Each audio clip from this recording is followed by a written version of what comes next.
Si Kate Middleton a eu des facilités à s'intégrer au sein de la famille royale, cela n'a pas été une tâche aussi simple pour toutes et tous. Et Camilla Parker Bowles n'avait pas une position très envieuse pour démarrer du meilleur pied avec les membres de la Royal Family. Maîtresse de Charles III pendant de nombreuses années, le passage à compagne officielle puis épouse a pris du temps.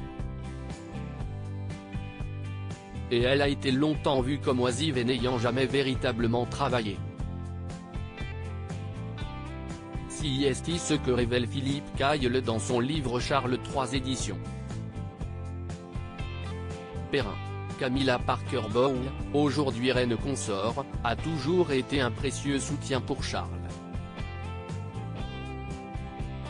Il faut dire que le roi a d'abord vécu dans l'ombre de ses parents, puis, dans celle de sa première épouse, Lady Diana, pendant près de 2 décennies. Et enfin, il a dû composer avec la très grande notoriété de ses 2 fils, William et Harry, et de leurs épouses respectives Kate et Meghan. Si elle a désormais un rôle central au sein de la famille royale, cela n'a néanmoins pas toujours été le cas. Auparavant, on la disait oisive, n'ayant jamais véritablement travaillé, écrit l'auteur.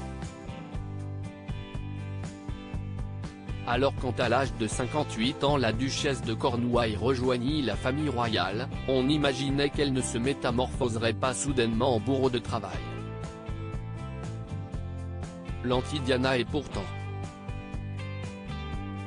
Peu à peu Camilla a développé ses activités caritatives et y a montré un vif intérêt, choisissant de s'impliquer dans des causes aussi variées que les enfants vulnérables, les sans-abri, les personnes âgées, l'alphabétisation, les arts ou l'horticulture, rapporte l'ouvrage.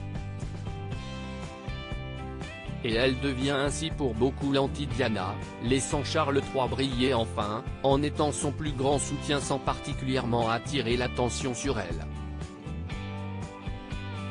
Un avis, celui de Ben Elliot le neveu de la reine consort, qu'Elisabeth II devait probablement partager à la fin, comme le rappelle l'auteur.